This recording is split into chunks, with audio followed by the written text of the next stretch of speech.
morning, everyone. I'd like to call the session of the Public Service Commission to order. Secretary Burgess, are there any changes to the agenda? Good morning, Chair and Commissioners. There's two changes to the agenda this morning. First is item 366, case 14E0104, notice of intent of Durst Development, LLC, to submeter electricity at 625 West 57th Street, New York, New York. This is a confirming order. And second is item 561, case 14Z0182, which is a petition of New Star, Inc. for the North American Number Plan Administrator Relief Plan for the 631 area code is being moved to the regular agenda at read number 502. Thank you. Great. Thank you.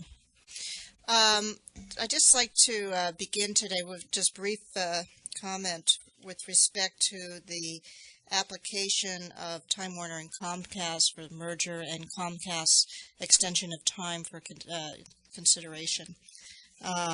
So just so that everyone is aware of this, is that there is a statutory obligation under federal law that we would have normally had to consider this transfer of ownership within 120 days.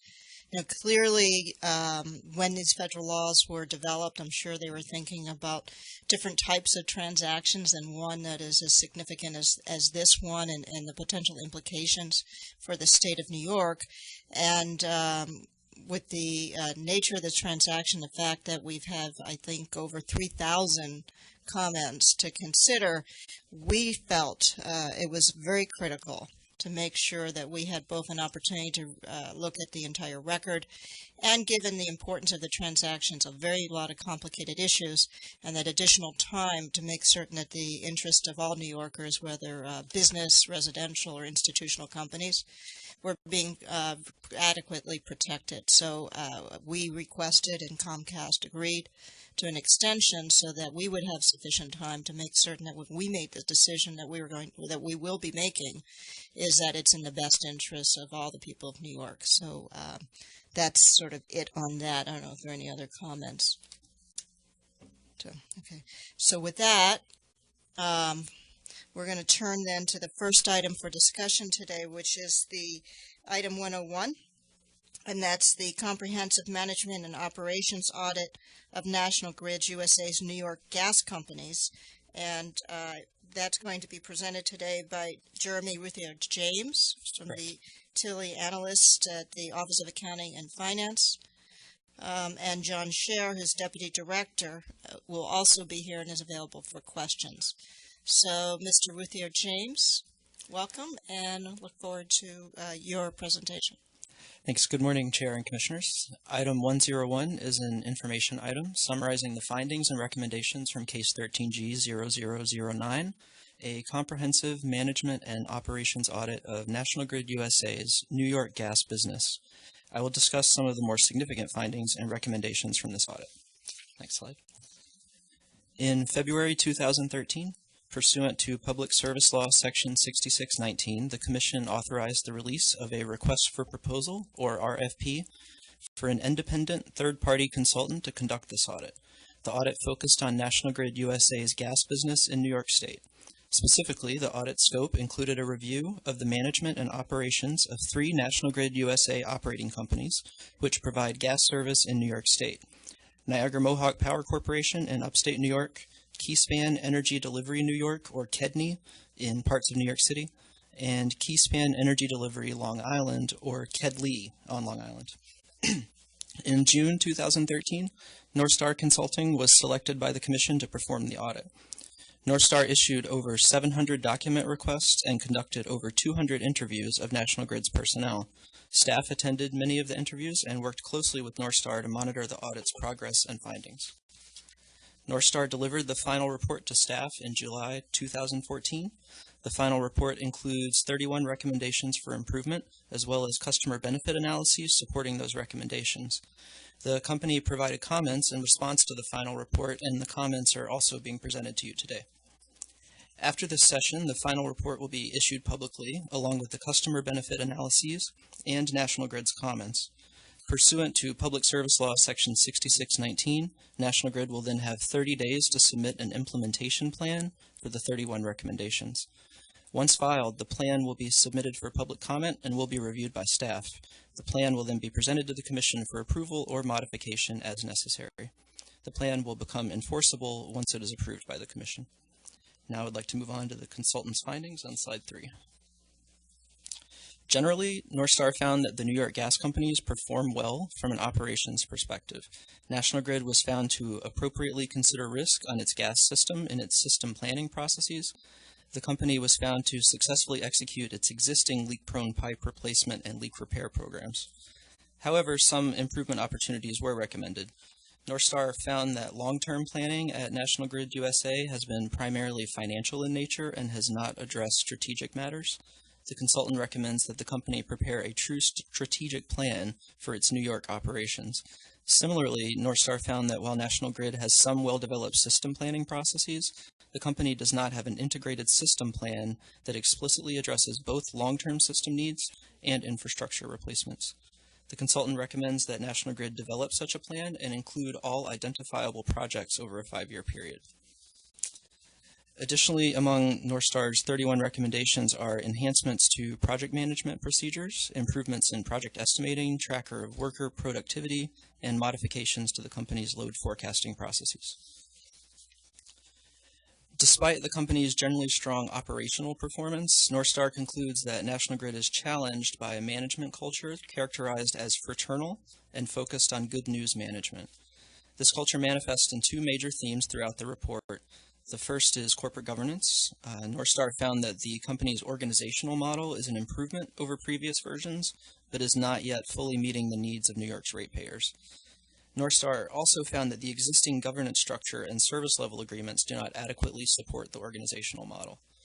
The second theme is finance and budgeting. Northstar found that the company's struggles with the SAP software platform present a significant and very costly challenge. Concurrently, National Grid is attempting to remediate certain problems related to internal controls and financial reporting. First, I will discuss National Grid's organizational model. In 2011, National Grid reorganized into what the company calls the jurisdictional model. This model is pictured on slide 5. Under this model, the New York jurisdictional president is responsible for communicating to management at National Grid USA and National Grid PLC, the UK parent company, the specific operating needs and requirements of the New York gas companies. However, in almost all cases, the resources available are controlled by managers who have no direct reporting relationship to the New York jurisdictional president. These resources are consolidated in National Grid Service Company, which provides similar services to other jurisdictions. The dotted lines in the organization chart represent indirect relationships between the New York jurisdictional president and the liaisons within the functional groups at the service company. The solid line represents a direct reporting relationship. As you can see, the overwhelming majority are dotted lines. These include core utility functions such as operations, regulation, legal, and finance. The staff that directly reports to the New York jurisdictional president, the solid line, is very limited in number and function. These positions are primarily focused on community relations, large customers, and performance management. Northstar characterizes National Grid in this current configuration as a virtual utility. The company functions through its service company as a single, multi-state, unregulated utility. Northstar concludes that this arrangement does not provide command and control authority over core utility functions to the jurisdictional president. To address this issue, Northstar recommends that National Grid continue to evolve the jurisdictional model to incorporate more direct control over core utility functions. And during the audit, National Grid indicated that it was planning to move in this direction. Additionally, Northstar recommends certain changes to the complement of the boards of directors of National Grid USA and the New York gas companies, including the addition of an independent director. Northstar believes more independent representation will empower the boards to exercise more objective oversight of U.S. and New York operations. This improved oversight would better support the jurisdictional model. Northstar also recommends a continued evolution of service level agreements, or SLAs. SLAs are internal agreements, but are conceptually similar to a contract the utility might have with an outside vendor. Northstar believes that SLAs which more closely emulate commercial agreements would allow the jurisdictional president to better control cost and manage performance. When National Grid acquired Niagara Mohawk and the Keyspan companies, each company had its own legacy software systems and processes for functions such as financial, human resources, supply chain, and fleet. National Grid USA decided to consolidate many of these systems onto a modern platform. The company elected to implement SAP, an enterprise resource planning software which is widely used in the utility industry. Since implementation, National Grid has struggled to stabilize the SAP platform. The initial release of SAP went live on November 5th, 2012, and as you recall, Superstorm Sandy made landfall in New York City 1 week earlier on October 29th. Northstar found that the decision to go live while the company was in storm recovery mode contributed to National Grid's SAP difficulties. This is because one of the primary inputs into SAP is employees directly recording their time. During the recovery from Sandy, accurate timekeeping in this new system proved to be a significant challenge. Additionally, Northstar found that the company could have done a better job of training its employees and testing the new system. National Grid is not the only utility to have difficulties with SAP implementation, but the company did not reach out to those other utilities for lessons learned. Furthermore, National Grid's build of SAP was particularly complex, and the company employed an IS vendor with no U.S. experience to implement the platform. SAP instability became apparent quickly as problems with reporting and data quality manifested. Many of these problems, which began in late 2012, continued during this audit. SAP instability was found to permeate nearly every subject area of the audit, significantly impeding the company's ability to prepare financial reports, develop budgets, and run queries on productivity data. National Grid has spent and continues to spend an extraordinary amount of time, effort, and money to stabilize SAP. The total cost sanctioned by National Grid USA for SAP implementation in mid-2012 was $384 million. Costs through March of 2015 for SAP implementation and stabilization are now estimated to reach $945 million. Please note that these figures include capital cost and O&M expenses and represent all of National Grid USA, not just New York. The National Grid PLC Board of Directors has stated that all costs associated with SAP stabilization will be held at the parent level and will be borne by shareholders. To be clear, the company has indicated that it will not pass stabilization costs on to ratepayers. That being said, Northstar concludes that the true cost of SAP are embedded in existing business practices and can therefore be difficult to define and track. Northstar therefore recommends that National Grid perform a study to identify and fully document the SAP stabilization costs. Closely related to the SAP problems are issues involving finance and internal controls. In January of this year, National Grid informed the department and the consultant that the company's external auditor identified a material weakness in financial reporting. The company also reported that the external auditor found deficiencies, significant deficiencies, and material weaknesses in internal controls in prior years. The prior year's findings were not previously reported to the department. National Grid is currently engaged in a program to remediate these problems, which staff is monitoring closely. Terms such as material weakness have specific meanings in the financial auditing world.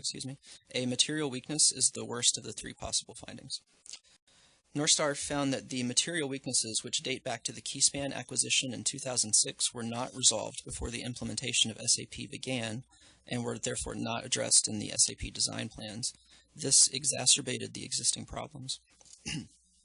Northstar concludes that National Grid's internal audit function is ineffective. Various internal audit reports mentioned the material weakness issues, but these reports did not fully appreciate their gravity.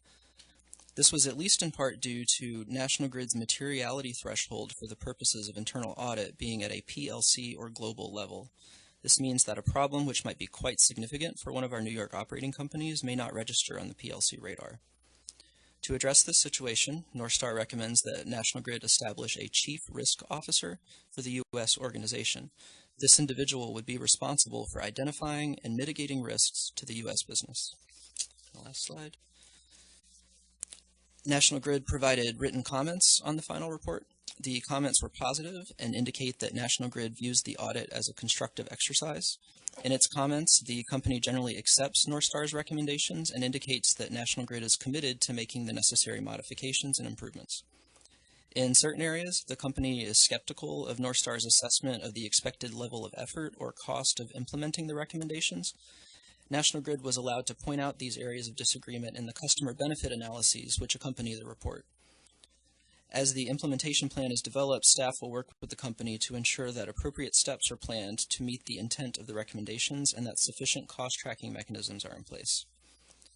In response to Northstar's criticism of the organizational model, National Grid notes that the shift to a jurisdictional model coincided with a number of significant weather events through which the company operated reliable gas networks and worked to assist affected customers. The comments further state that the jurisdictional model provides regulators with a single point of contact, which facilitates a better understanding of the regulatory perspective. This enhances National Grid's ability to meet regulatory expectations. Those improvements notwithstanding, the company acknowledges that more work needs to be done to improve the organizational model. So to reiterate, following this session, the final report, the customer benefit analyses, and National Grid's comments will be issued by a secretary notice. Following the release of the report, National Grid will have 30 days to file its implementation plan, which will then be submitted for public comment, reviewed by staff, and ultimately presented to you for approval or modification. A letter will be sent to National Grid reminding them of the obligation to submit an implementation plan and outlining the Commission's expectations for the plan. And before I close, I just wanted to take a moment to thank the staff team that worked on this audit. Management audits can be a significant resource requirement for staff, and the efforts of the folks who worked in this audit are definitely appreciated. So we would now be happy to answer any questions you may have.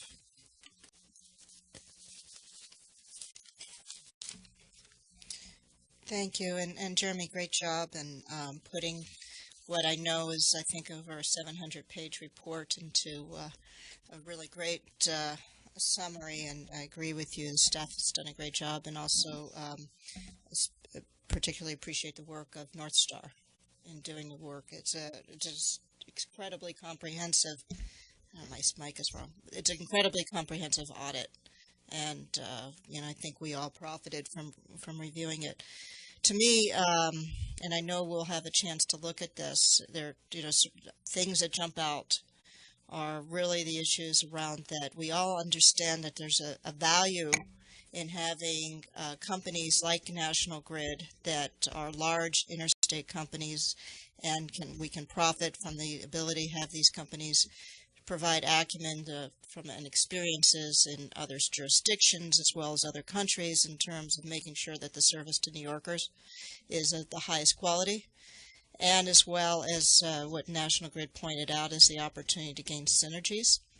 But unless the organization is structured well, and I think that is a key point in terms of the findings of the audit, that the potential benefits of these synergies can be lost because you can lose focus on the jurisdictions over which we are most concerned, which is of course New York, and that you can end up either inadvertently or because you don't have the right structures in place, imposing cost on New Yorkers that really belong in other jurisdictions.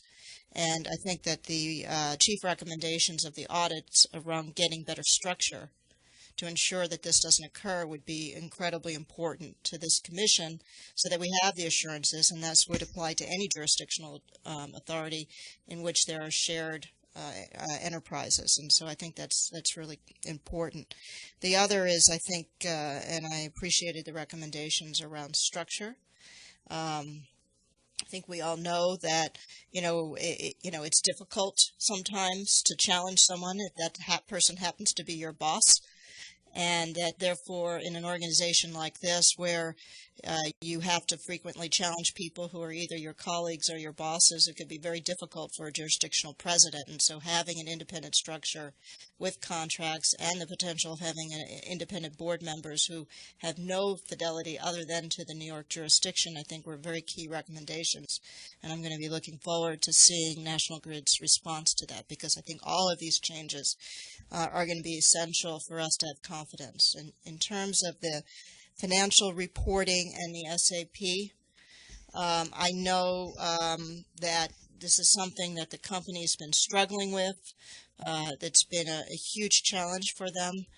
Clearly, it's of major concern to us and something that we'll need to continue to watch. I appreciate the fact that National Grid has volunteered that any overruns in terms of the SAP that they didn't anticipate would not be borne by ratepayers, which is totally appropriate. We wouldn't expect anything else.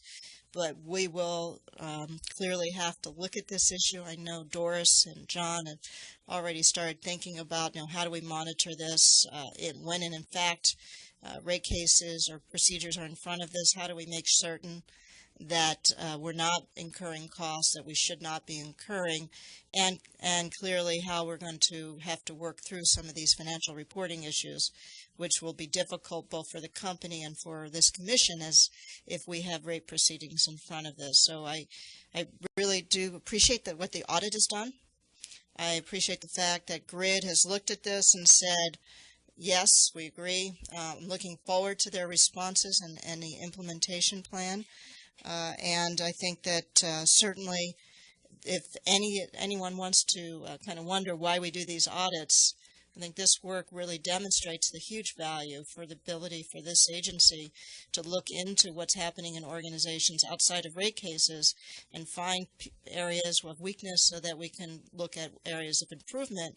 And I would expect that we will take the learnings out of this audit and apply it to other companies as well, because it will just make us all better. So I appreciate the staff's work. I think it's excellent work, and I'll open it up for any other comments at this time. I just want to, the company's made continual improvements over the last number of years in becoming, for lack of a better term, more New York-centric, about focusing on New York. They've done some wonderful work in terms of storm response over that period, but this audit kind of highlights still some of the weaknesses in the structure and some of the improvements that could make to really get that focus where we need it to be.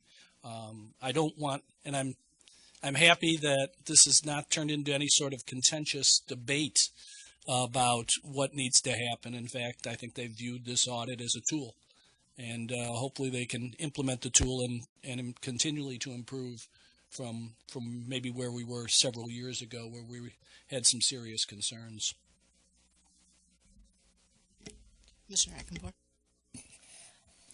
John, the fact that we have now multiple utilities in our state that are foreign owned, and we always seem to come upon that governance issue always seems to stand out.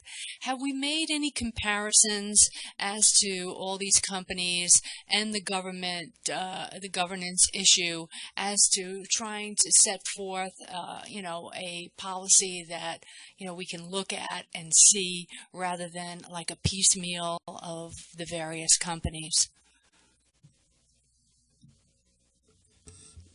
We do have a number of corporate structures in practice here in New York, and it is difficult to compare them. There is no one-size-fits-all answer.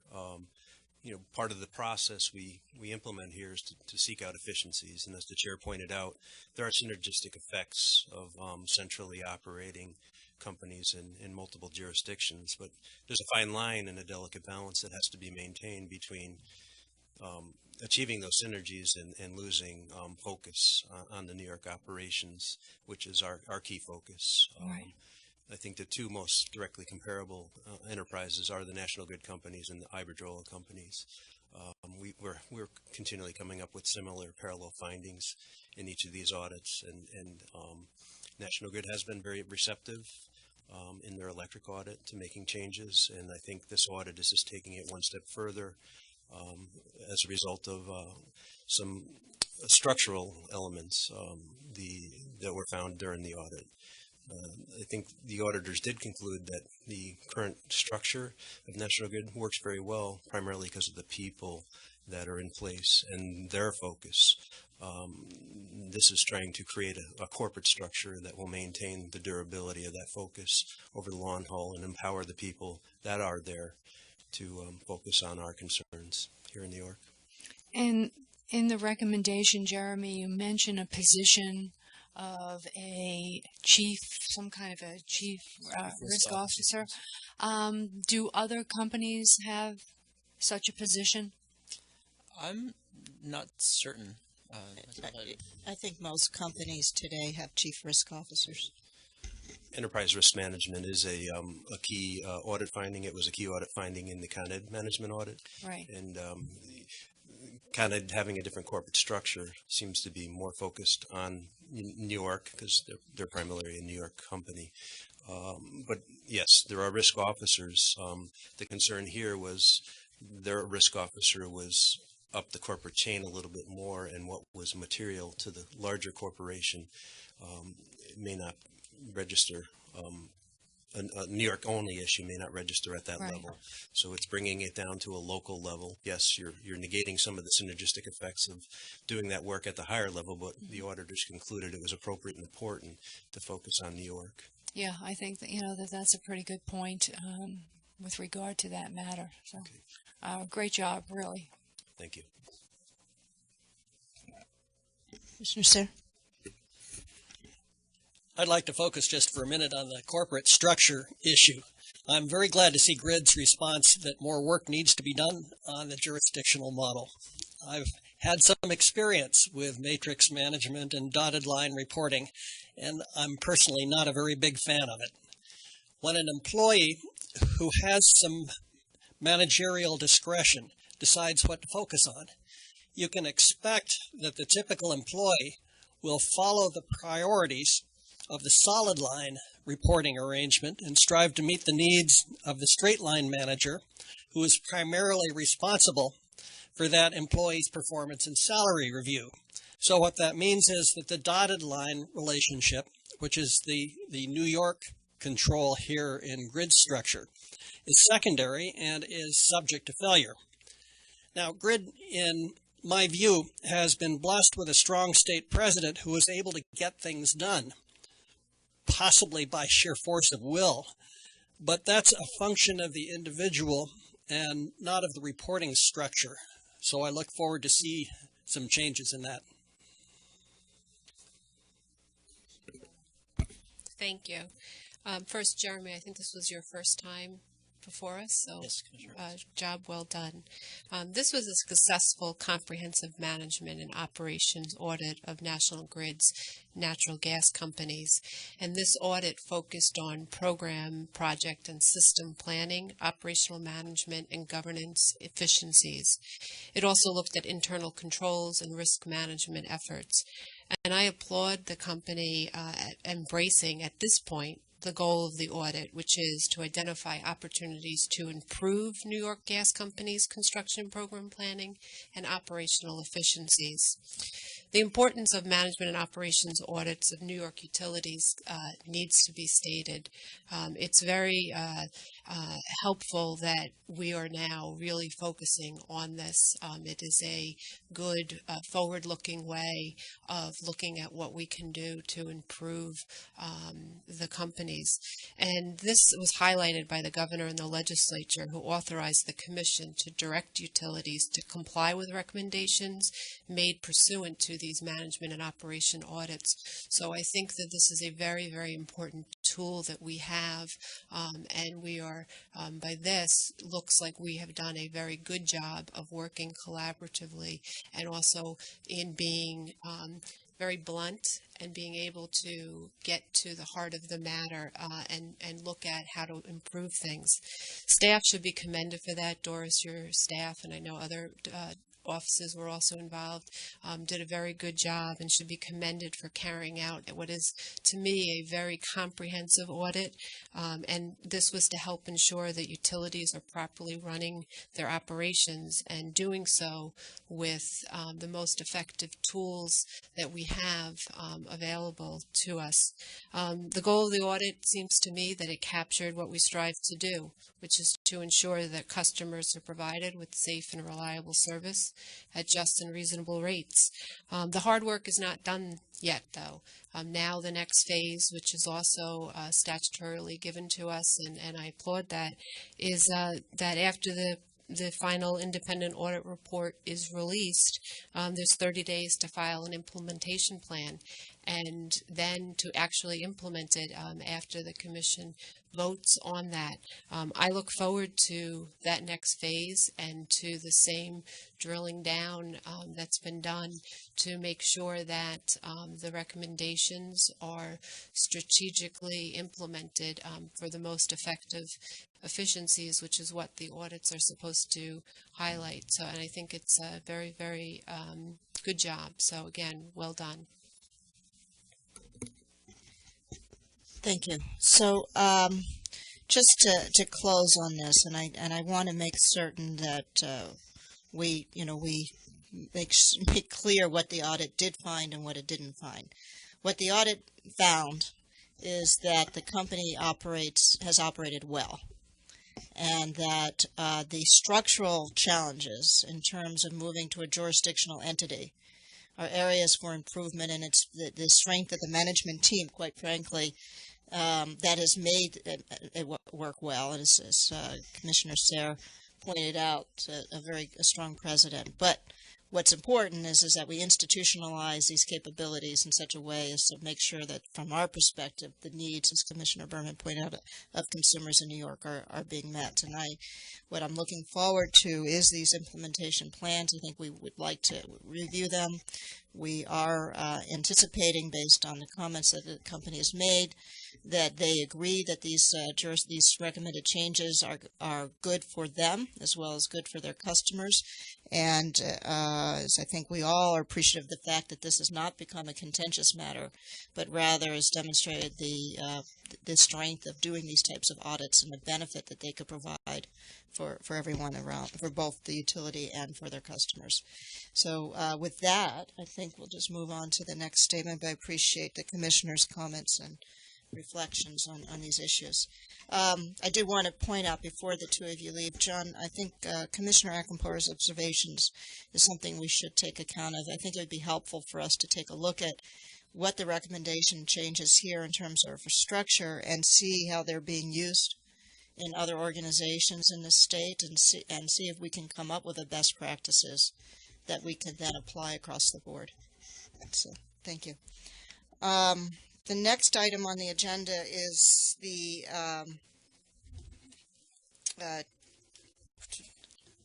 item 501. Somebody tried to make this print bigger, but now I can't read it because it's too big. Item 501 is the proceeding to examine issues related to a universal service fund. Chief Administrative Judge Elizabeth Lipschultz is going to be presenting that today. Hello, Libby. And this is for information only, and Commissioner Sayre is recusing himself. Actually, this is for a vote. This is for a vote. Yes, Commissioner Sayre has recused himself. See? The print was too low. Thank you, Chair. Good morning, Commissioners. You have before you a draft order on which we will ask you to vote that implements originating access charge reform. This follows up on your action in January of this year when you issued an order to show cause why originating intrastate access charges should not be phased out over a 7-year period, at which point carriers would simply bill their own customers and keep that revenue without the exchange of access charge revenues. That action would have paralleled what is currently underway with respect to terminating intrastate access charges, where we are in the middle of a 7-year phase down of those charges, as has been ordered by the Federal Communications Commission. Recall that these access charges are a wholesale charge that is paid by inter-exchange companies to local carriers for access to the customer who has originated a intrastate long-distance call or received such a call. At the time of the order to show cause in January, I was presenting on behalf of advisory staff our recommendation that you take this action as an important step to foster the competitive market for telecommunications in New York State. It is widely accepted that current access charges do not accurately reflect the cost of the service, but rather represent an inherent subsidy of local telephone costs by long-distance charges. By moving charges closer to their actual costs and making any subsidies transparent, you improve the competitive market in the state and move closer to a level playing field where no participant is receiving revenues at the expense of another market participant. The order before you implements such access charge reform, although at a somewhat reduced scale from what was proposed in the order to show cause in January. The order to show cause was issued and put out for comments, which came in February, with reply comments in March of this year. Those comments raised some important issues which have factored into the recommendation that's before you today. Following receipt of those comments, a fairly wide range of carriers came in with an alternative compromise proposal, as we call it in this order, which was filed in June of this year. That proposal was put out for further comment and replies, and that process was complete in July. We've considered those comments, both the initial round and those that came in on the compromise proposal. And based on those, we recommend that you accept this alternative compromise proposal and adopt its terms. It reflects the agreement of a wide range of carriers, including Verizon and Frontier, the small incumbent carriers in the state, and some competitive carriers that have a significant presence in the state. Consistent with that proposal, the draft order before you reduces intrastate originating access charges to a level at parity with interstate access charges, rather than all the way down to zero. This would be accomplished in a two-step process, with the original reductions to reduce charges essentially halfway to the goal in January of 2015, and the second step taking charges down to the interstate level in January of 2016. By then, those charges would be at parity both with interstate access charges and with the access charges that have been established for Voice over Internet Protocol, or VoIP, traffic. One of the factors that counsels in favor of this proposal was the arbitrage issue that was raised in many of the comments from the carriers. So long as interstate and intrastate access charges are at different levels, there is an incentive for carriers to engage in inappropriate arbitrage, where they reroute or reclassify calls and essentially play games with how they characterize calls so that they can take advantage of the different rates for the different types of charges. Another factor that we weighed in favor of recommending this proposal is the impending sunset of the State Universal Service Fund at the end of 2016. The Commission, in establishing the fund when it did, committed itself to revisiting the need for and structure of the fund before it expires, in order to determine whether to establish a successor or a continuation of the fund, or to let it end of its own accord. We thought at this time it made sense to limit the phase down of access charges to align that term with the current term of the State Universal Service Fund. That allows the Commission to consider further recovery of access charge revenues in conjunction with your deliberations on the future of the State Universal Service Fund.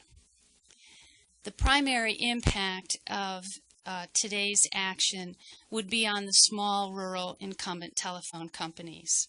They've participated as a group in this case, calling themselves the NYSTA Smaller ILECs. They are 38 rural independent companies in the state. The order before you would make this action revenue neutral as to those companies. So for the lost access charge revenue that they would experience, they will be entitled to seek increases in their basic residential service rate up to a level of the benchmark rate that has been established in the state at $23. For those carriers whose basic residential rate is already at the state benchmark rate, they will be able to seek further supplementation of their revenues through a claim on the State Universal Service Fund. This will require them to come here with a full rate case in which staff will audit their costs and examine their earnings, and the Commission would then decide whether the carrier was entitled to relief from the State Universal Service Fund in order to continue to provide service. Staff has done an analysis which was presented to the Commission last year in December, and current analysis indicates that its conclusions are unchanged, that there are more than sufficient funds in the State Universal Service Fund to provide the relief that we anticipate. Specifically, staff's analysis suggests that reducing the intrastate access charges to the interstate level will result in claims on the Universal Service Fund in the range of $1.5 million annually. And this compares with the annual funding level of $4 million in the fund. The order before you today thus reduces the impacts on the incumbent carriers that would have resulted from the order to show cause, but at the same time provides many of the benefits of the reform that you proposed at that time. This action will facilitate joint consolidated reductions in intrastate and interstate rates if the FCC expands the scope of the reform that it has enacted to date. This will be a significant improvement over the status quo. As I indicated, by reducing subsidies, you're furthering the goal of fostering the competitive market in the state. The action reflected in the draft order would bring New York into line with the 22 other states that have reduced their intrastate access charges to the interstate level, and thus help make for consistency on a national level, impacting many of these carriers who do operate across the country. That concludes my presentation. I'm happy to answer any questions you have, and Chad Hume to my right is also available for questions, as is Steve Sokol way to our right. Thank you, Libby, for a very lucid explanation of a really complex issue. So I appreciate that. Just for a matter of record, I know when we started this proceeding last year, one of the things that we were hoping, but this apparently has not happened, is that the FCC would act on this issue. Is there any thing in the future that we're anticipating, some activity out of Washington? I can't see that in the near future. We haven't gotten any kind of signaling that the FCC is intending to move forward any further on the reform that they've already done. Okay, thank you. I know that Chairman Wheeler has been speaking recently about the importance of fostering competition in telecom, but also addressing some of the challenges. So hopefully with Commissioner Sayers, even though he's recused from this case, activity at NARUC, we can push this issue, right? Yes. But in any event, you know, we are concerned about competition. We're concerned about subsidies. We recognize, of course, that there's some challenges in telecom associated with this transference from standard line service to wireless, VoIP, and all the other technologies. And that presents challenges to the ILEC. So having the Universal Service Fund available as we think about, one, fostering competition, where competition is there, and then addressing challenges that they have in terms of maintaining cost and meeting service requirements when there's so much migration away. I think, you know, this accommodates it, and acting now will allow us to make sure that the service fund is available to meet these needs. So I think this is, you know, from my perspective, it's appropriate action.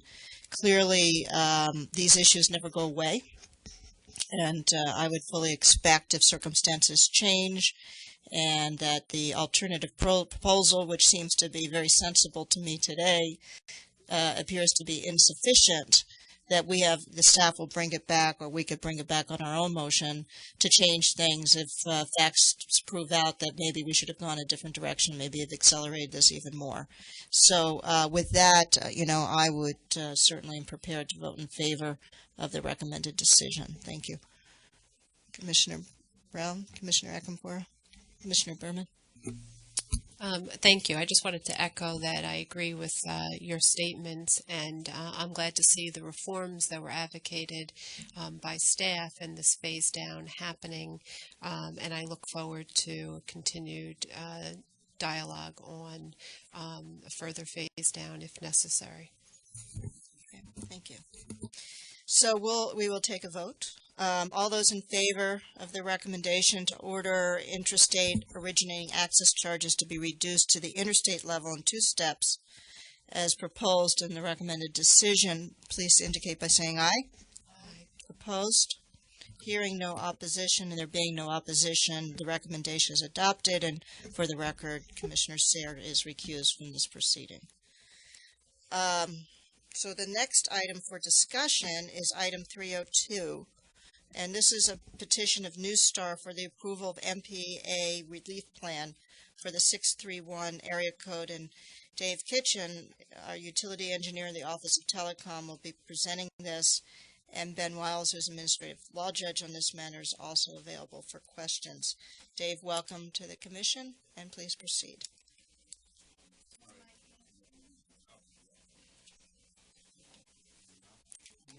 Can you hear me now? That's a telecom joke. In a letter dated May 7th of this year, New Star Incorporated, which is the current North American numbering plan administrator, informed staff and the commission that the 631, the impending exhaust of the 631 area code, which serves Suffolk County. And in the same letter, they also updated a previous petition for relief that they filed in 2001. That petition became unnecessary and was abandoned when we developed and implemented conservation and reclamation measures, therefore moving the exhaust date out to now. The current projected exhaust date is the first quarter of 2016, which gives us a little over a year to implement relief from this point, pending commission action whenever you should choose to take it. Staff reviewed the petition and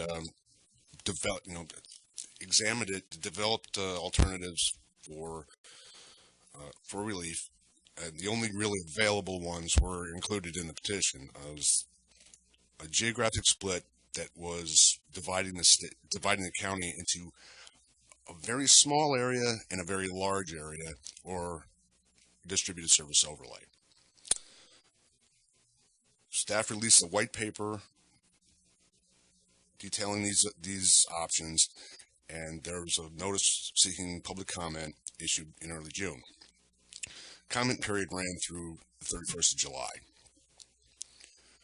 Public information sessions and public statement hearings were held on July 15th and 16th by Judge Wiles. We got a total of 13 statements taken at 4 hearings and 17 other comments from by other means. Early on in the process, I believe the middle of June, letters and enclosed fact sheets to every single elected member of the state legislature from Suffolk County were sent, and we received replies from none of them. We did not get a lot of public comment, but the technical review of the situation indicates that the lone geographic split that's available is not technically feasible or desirable in any way. And a review of the case record indicates that among the comments that we did receive from the public, they're overwhelmingly in favor of the overlay. This is not a complex issue. And in terms of the overall North American numbering plan, area code release happens frequently. It's very common and very simple. Doesn't happen very often in New York because we've always sort of been out in front with conservation and reclamation, but every once in a while it happens. And all in all, staff's recommendation is for an overlay. That is, of course, all we can do is recommend something to you, to recommend something, but that is our recommendation, and fully prepared to answer any questions you may have. Thanks, David. And so I think that in looking at this, from the perspective of we have to address these issues when we run out of numbering, and I appreciate the fact that we are aggressive in the state in looking at reclamation and other vehicles. It does happen. There are obviously different options available, and it's important that the public be aware of them. I think that at this stage, even though we did have hearings and we sent the letters, we want to make certain that before we implement this, at least I would like to make certain, that we have a further opportunity to ascertain that people are aware of the change, that they have an opportunity to comment to us, and that there are no surprises to the affected public that these changes are occurring. So what I would like to do is have as propose that we not vote on this today, and that and I think we direct the secretary to issue another notice, perhaps have a very clear preparation of communication to the local electeds, so they're aware of this, so they can also put this on their websites. And so when we do act, we can act with the full confidence that the public has been advised, they've had a chance to comment, and then when we do have to act on it, we're in a position of assuring ourselves that no one will be surprised when they ask for a phone number and they have a new area code in the area. So we could do that, I would not asking any concerns from any of the other commissioners if we take this action today, delay it. Okay, good. So Secretary Burgess, could you take that action up? And then I know Mr. Den, could you also work with Secretary Burgess to make sure that we get communications directed to the local electeds as well, and so we can assure ourselves there's full knowledge as we proceed. So, okay, thank you. So we'll delay on this. Thank you. With that, I think we're done. The regular agenda will move to the consent agenda. And I'd like to just start off to see if there are any comments from any of the commissioners on the consent agenda. Commissioner Berman? Thank you. I have 4 items that I want to discuss just to pace everyone. So, the first is item 161. This is the matter of revising the 16 NYCRR gas safety regulations for consistent application of more stringent federal gas safety standards. This is something that I think is very important, and we are, by our actions today, going to be confirming the one commissioner order that allows us to consider revising the gas safety regulations to make them at least as stringent as the federal rules. And I think that's very important for us to do and to hear from folks that are affected.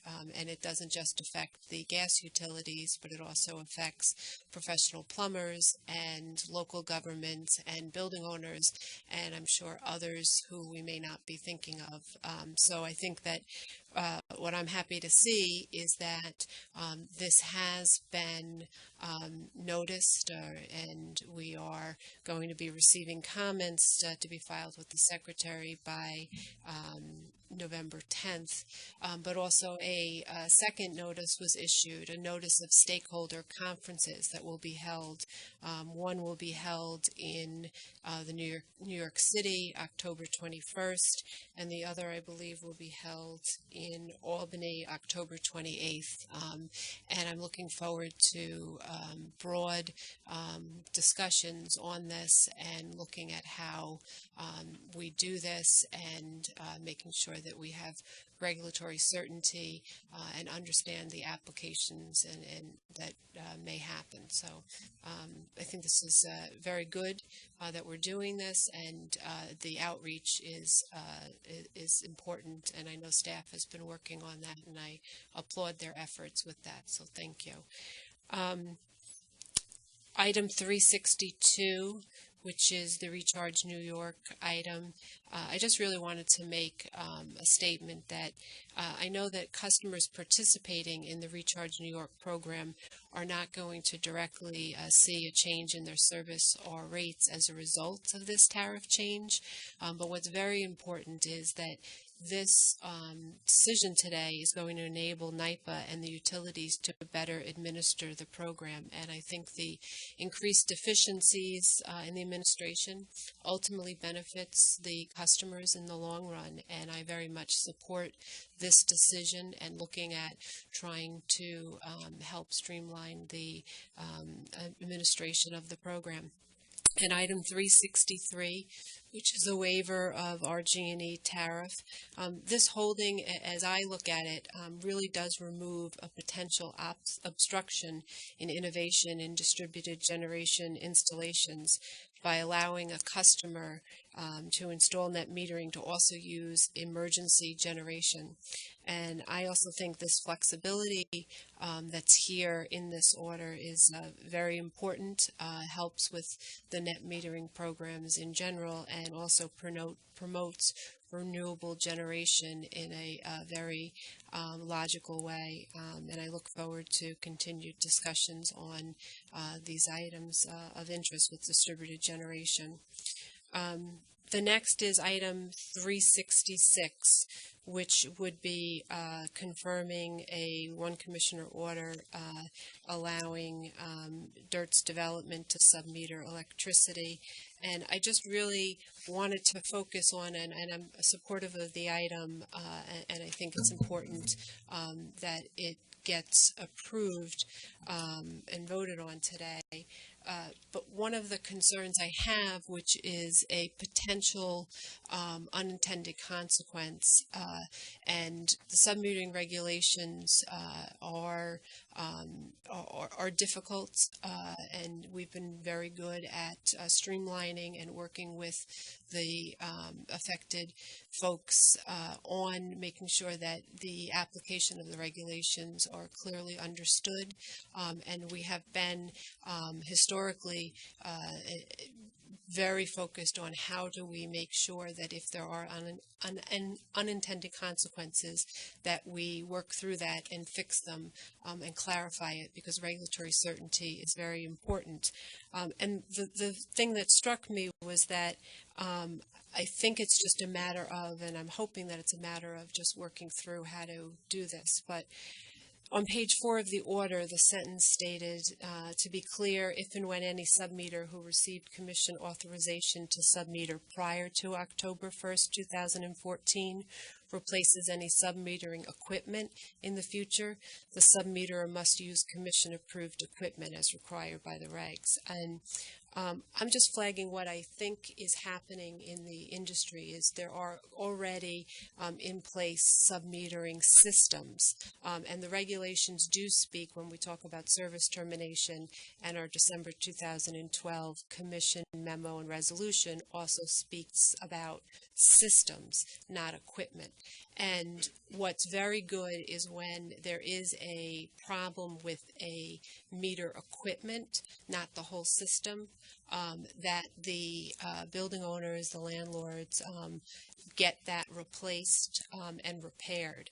But you can't just take out one meter from the system and put in a new and improved commission authorized meter, because to do that just doesn't work right now with the technology. So you'd have to replace the entire system if you were going to do that.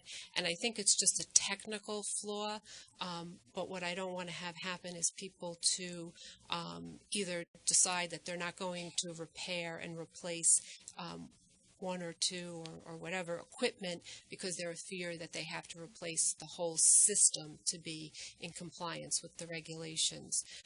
And so I think that this is just making sure that we're not doing anything different from what we intended in this.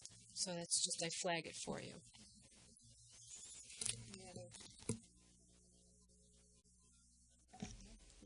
Sarah?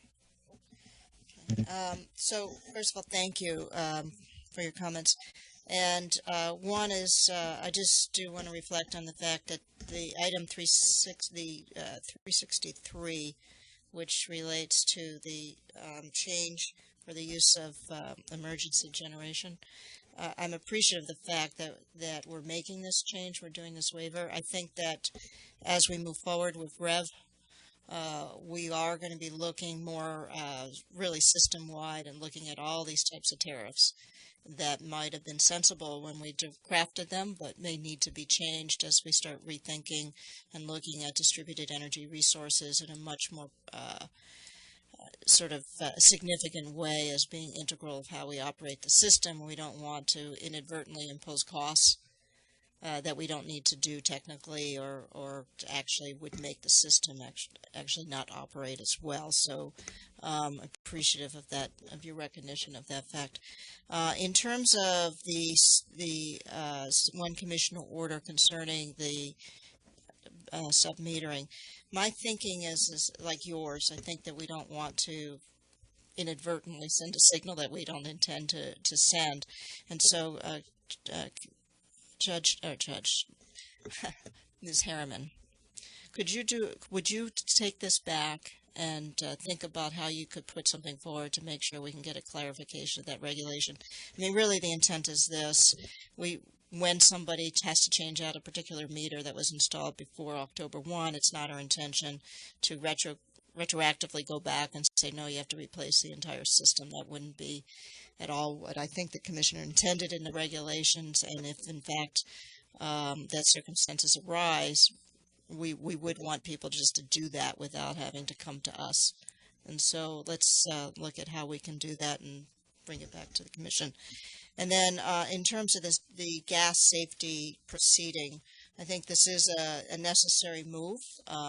Appreciate the fact that both our General Counsel's office and our Gas Safety Office identified this issue in the last, I think, several months as a potential problem, acted on it very quickly, and hopefully we will resolve this within the next couple of months. So I look forward to the technical hearings on it too, and I also appreciate, Commissioner Berman, your continued focus on gas safety. I think it's very important. So with that, I don't think there are any other matters to come before us today. Is that correct? Oh wait, we have to vote. Yeah. Let's vote. On that, I'd like to move on the consent agenda. All those in favor, please indicate by saying aye. Aye. And there's no recusals. So hearing all in favor and no opposition, we will vote as approved on the consent agenda. So with that, any further matters to come before us today? There are no further matters to come before you today, and the next commission meeting is October 23rd here in Albany at 10:30. Thank you.